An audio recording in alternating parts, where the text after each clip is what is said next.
What's up, MI40 Nation? B-Pack here, coming at you with the most optimal bicep workout ever created.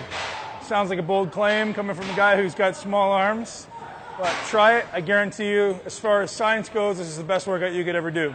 So I'm going to teach you a little bit about what we're doing first before we get into it, and then I'm going to dive into it. I get a lot of people who ask, what's the best thing I can do for my biceps? Everyone wants big arms, everyone wants bigger biceps, nobody knows what they're doing. I've tried some bicep videos before. I've actually done some where I was actually training, but I want you guys to understand the logic behind it. So as you know with everything, we have strength curve, we have a shortened part of the strength curve, we have a mid-range and a lengthened part of the strength curve. It's always the way every muscle functions.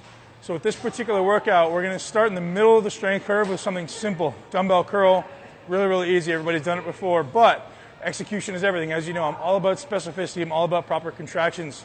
Weight does not matter. No, you do not want to use light weights. You want to use weight that's appropriate to execute the movement. People always say, well, should I use light weights? No, you shouldn't use light weights. You should use whatever weight, whatever maximum amount of weight you can use to execute the movement properly. I'm not about using light weights. That's not what you want to do. You need to use weight, you need to use resistance, but you need to learn how to contract muscles properly.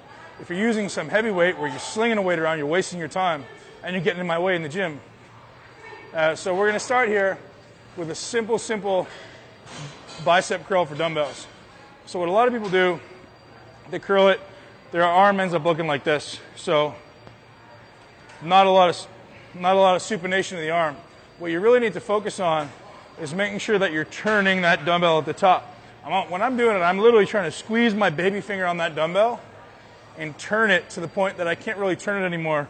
I come down, I pronate. I come up, I supinate. I pronate. Notice how nothing's happening at my arm. Notice there's nothing happening up here. The only movement is happening here. So if I were to do it without a dumbbell, it literally just look like this. Okay, so I'm getting up here, I'm squeezing as hard as I can, trying to turn my baby finger, trying to turn my palm toward the ceiling. And the trick is, most people when they do use a dumbbell, they grab that dumbbell and they really try to focus on squeezing these two fingers or squeezing this part of the dumbbell, and this part kind of gets lazy. You really got to stay focused on keeping that baby finger squeezed. So when I do it, I'm really trying to overload squeezing the baby finger. Squeeze the baby finger harder than I squeeze the index finger, and I'm trying to turn. That supination is extremely important. Now, as you get advanced, the way I like to do this is as you get advanced, I like to warm up to my heaviest weight, which for me in this exercise is really only about 50 pounds, and I do this. Notice my hand placement in the dumbbell right in the middle. So I come all the way up, all the way down, all the way up, all the way down, all the way up. Notice I'm not extending back here, I'm extending in front. Second thing we do, once you've got up to your 50 pounds, I usually do my 3 or 4 working sets with that weight because I want to use the maximum amount of weight with that form. The next thing I do, check this out. I slide my hand to what would be the outside of the dumbbell. So there's a space there. See that? And so what that's doing is shifting a greater percentage of the dumbbell to the inside of my hand, thereby creating a greater percentage of weight of that dumbbell on this side of the dumbbell. So now when I supinate, it's actually harder for me to turn, which is going to make you better at supination. So I'm still squeezing that baby finger, extend all the way in front of me, squeeze. So and then I'm going to continue doing 8 to 10 repetitions that way. So I do my 4 sets with my maximum weight, really supinating, keeping that form tight, and then I rest, slide my hand to the inside of the dumbbell, I guess the outside of the dumbbell effectively, supinate, and maybe another 4 sets. So that we're working the mid part of the range, but really focus on supination. We're going to move on to the next exercise, which is a really shortened bicep, whereby we've talked about this before. One of the main functions of the bicep is actually shoulder flexion. So whereby we're going to come up behind the arm,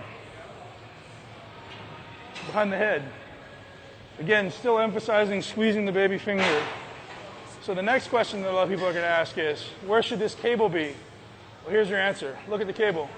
If it's straight, my arm is in a straight line with that cable, there's no tension here. If I go down, there's tension here. If I go up, there's tension here. So the answer is, no matter where that cable happens to be, it could be down here. My intent is to do this. So that cable is always putting emphasis and tension on this muscle. So if I were to come here, I'm relaxing, I'm resting. So I come just slightly up, boom, boom, boom, That's what we're doing. So we're trying to keep the upper arm relatively stable, not let it move too much up and down. We just keep it there,